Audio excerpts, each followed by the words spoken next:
ঝুম বৃষ্টিতে যখন চারপাশ ডুবে যাচ্ছিল আমার শ্বশুরমশাই এসে দরজায় দাঁড়ালেন। তার মুখে এক অদ্ভুত বিষণ্ণতা, চোখে লুকানো এক অতল গভীরতা। মৃদুস্বরে বললেন, বৌদি, আপনি জানেন না আপনি কতটা গুরুত্বপূর্ণ। তার সেই বৌদি সম্বোধনটা আমার কানে অদ্ভুত লাগল, কারণ তিনি সাধারণত আমাকে মা বলেই ডাকেন। কিন্তু আজ তার কণ্ঠস্বরে এমন এক আকুতি ছিল যা শুনে আমার বুকটা ছ্যাত করলে উঠল। তার কথাগুলো যেন মেঘের গর্জনের মতো আমার কানে বাজতে থাকল। আমি দ্রুত ঘরের দরজাটা ভেতর থেকে আটকে দিলাম। হঠাৎ করে আমার মনে হল এতদিনের সব গোপনীয়তার জট যেন আজ খুলতে শুরু করেছে। জীবন সত্যিই এক অদ্ভুত খেলা, যা মুহূর্তেই বদলে দিতে পারে সমস্ত চেনা সমীকরণ। নমস্কার বন্ধুরা, কেমন আছেন সবাই? আশা করি ভালো আছেন। আমি আপনাদের প্রিয় নীলা, আর আপনারা দেখছেন নীলা ব্লগস। আজ আমি আপনাদের জন্য নিয়ে এসেছি এক অসাধারণ প্রেম ও রহস্যে ভরা গল্প। গল্পটি শোনার সময় আমি অনুরোধ করব আপনারা হেডফোন ব্যবহার করুন, কারণ এই গল্পের প্রতিটি শব্দ, প্রতিটি অনুভূতি আপনাকে এক অন্য জগতে নিয়ে যাবে। আর হ্যাঁ, গল্পটি ভালো লাগলে অবশ্যই আমাদের চ্যানেলটি সাবস্ক্রাইব করে পাশে থাকবেন। চলুন শুরু করা যাক। আমার নাম সাদিয়া, ঢাকার এক সাধারণ মেয়ে। আমার বিয়ে হয়েছিল আরিফের সাথে 1 বছর আগে। আরিফ দেখতে সুপুরুষ, স্বভাবেই শান্ত, আর তার কাজ ছিল ব্যাংকিং সেক্টরে। বিয়ের পর আমাদের জীবনটা যেন এক শান্ত নদীর মতো বয়ে চলছিল। ঢাকাতেই আমাদের ছোট একটা ফ্ল্যাট, যেখানে আমরা দুজন থাকতাম। আরিফ তার কাজে এতটাই ব্যস্ত থাকত যে প্রায়শই তাকে অফিসের কাজে বাইরে যেতে হতো। সিলেট, চট্টগ্রাম, রাজশাহী, বাংলাদেশের বিভিন্ন শহরে তার পোস্টিং পড়ত, আর সে মাসের বেশিরভাগ সময় থাকত বাইরে। প্রথম প্রথম আমি খুব একা অনুভব করতাম। নতুন বিয়ে, নতুন সংসার, আর তার মধ্যে এত একাকিত্ব। আমার শ্বশুরমশাই, মানে আরিফের বাবা রহিম সাহেব, বছর 2 আগে তার স্ত্রীকে হারিয়েছেন। আমার শাশুড়ি মারা যাওয়ার পর তিনি বেশ একা হয়ে পড়েছিলেন। আরিফ তাই তাকে আমাদের সাথে থাকার জন্য অনুরোধ করেছিল। আমার শ্বশুরমশাই একজন অবসরপ্রাপ্ত শিক্ষক ছিলেন। তিনি মৃদুভাষী, অত্যন্ত জ্ঞানী, আর বই পড়তে ভালোবাসতেন। তার চোখে সব সময় একটা চাপা বিষণ্ণতা লেগে থাকত, যা আমি প্রথম দেখাতেই অনুভব করেছিলাম। তার চলাফেরা, কথা বলার ধরন, সবকিছুতেই যেন একটা সূক্ষ্ম নীরবতা খেলা করত। শ্বশুরমশাই আমাদের সাথে এসে থাকার পর আমার একাকিত্ব কিছুটা হলেও কমল। আরিফ যখন বাইরে যেত তখন আমি আর শ্বশুরমশাই বাড়িতে থাকতাম। আমরা দুজন একসাথে সকালে চা খেতাম। তিনি আমাকে বিভিন্ন বইয়ের গল্প শোনাতেন। তার কাছে ধর্ম, দর্শন, সাহিত্য সব বিষয়ে অগাধ জ্ঞান ছিল। আমি মুগ্ধ হয়ে শুনতাম।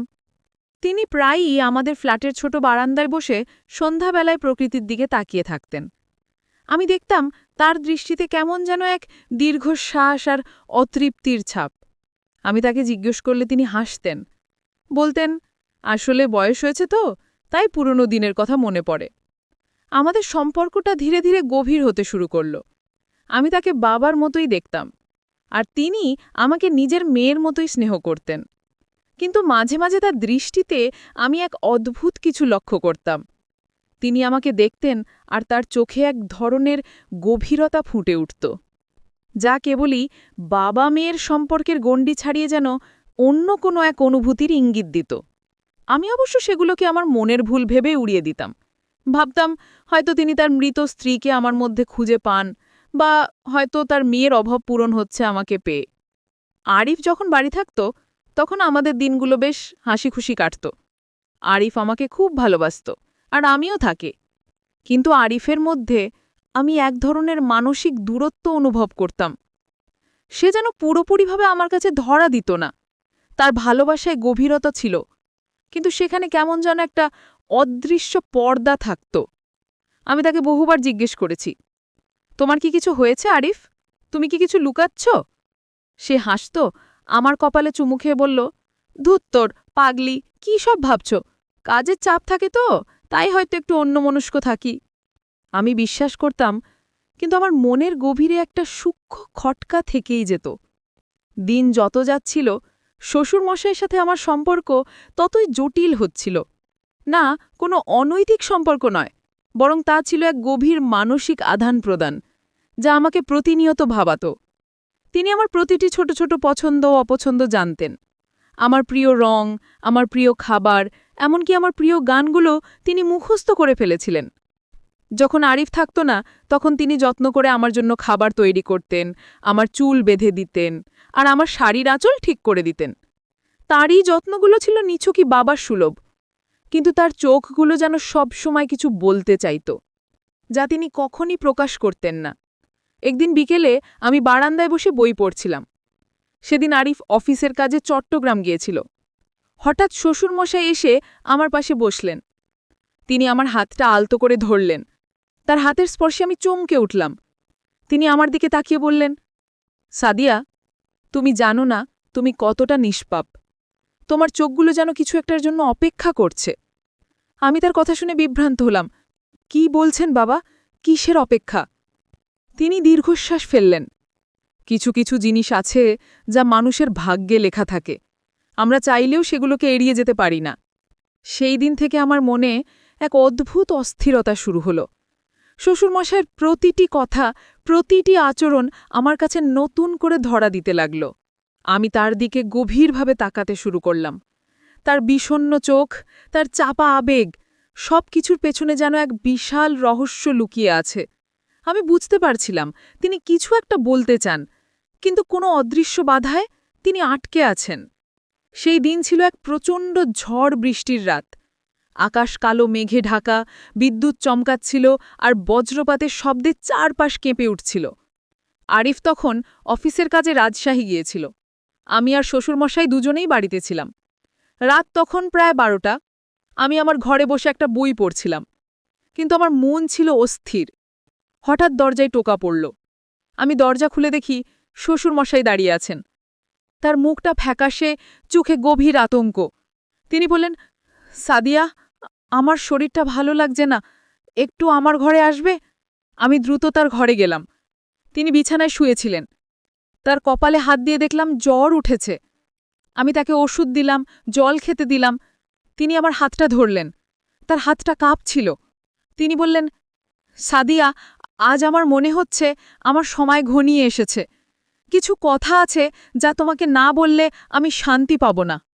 আমি তার কথা শুনে ভয় পেয়ে গেলাম। কি বলছেন বাবা? আপনার কিচ্ছু হবে না। তিনি আমার দিকে তাকালেন, তার চোখ দুটো যেন আমাকে বিদ্ধ করছিল। সাদিয়া, তুমি জানো না তুমি আমার কাছে কতটা গুরুত্বপূর্ণ। তুমি কেবল আরিফের স্ত্রী নও, তুমি আমার জীবনের এক অমীমাংসিত অধ্যায়। আমি তার কথা শুনে স্তব্ধ হয়ে গেলাম। আমার হৃৎপিণ্ড যেন লাফাচ্ছিল। আমি বুঝতে পারছিলাম না তিনি কি বোঝাতে চাইছেন। তিনি চোখ বন্ধ করে দীর্ঘশ্বাস ফেললেন। বহু বছর আগের কথা, আমি তখন যুবক ছিলাম। সিলেট শহরের এক ছোট্ট গ্রামে আমাদের বাড়ি ছিল। সেখানেই আমার প্রথম প্রেম হয়েছিল। তার নাম ছিল নার্গিস।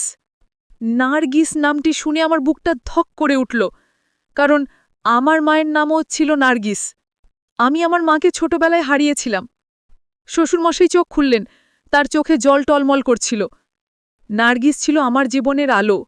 তার হাসি, তার কথা বলার ধরন, সবকিছুই আমাকে মুগ্ধ করত।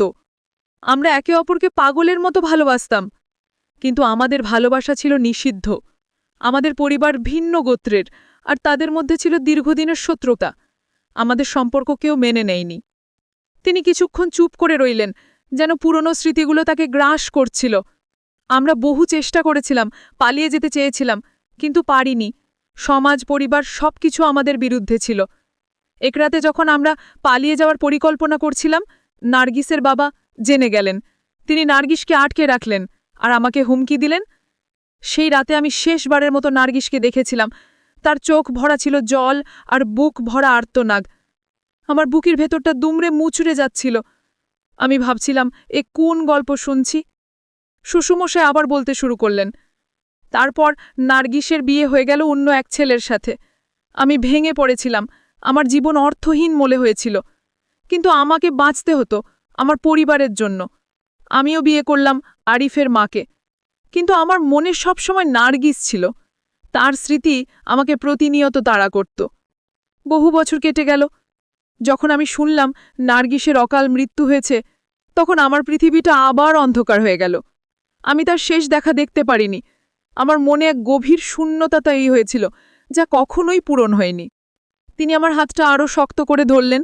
তারপর একদিন আরিফের বিয়ের প্রস্তাব এলো। যখন তোমার ছবি দেখলাম, আমি স্তব্ধ হয়ে গেলাম। তোমার চোখ, তোমার হাসি, তোমার অবয়ব, সবকিছুতেই আমি নার্গিসকে দেখতে পেলাম। তুমি যেন নার্গিসেরই প্রতিচ্ছবি। আমার শরীর ঠান্ডা হয়ে গেল। আমি বুঝতে পারছিলাম না আমি কি শুনছি। তিনি আমাকে কেন এসব বলছেন? তোমার মা নার্গিস আমার নার্গিসই ছিল। তুমি তার মেয়ে।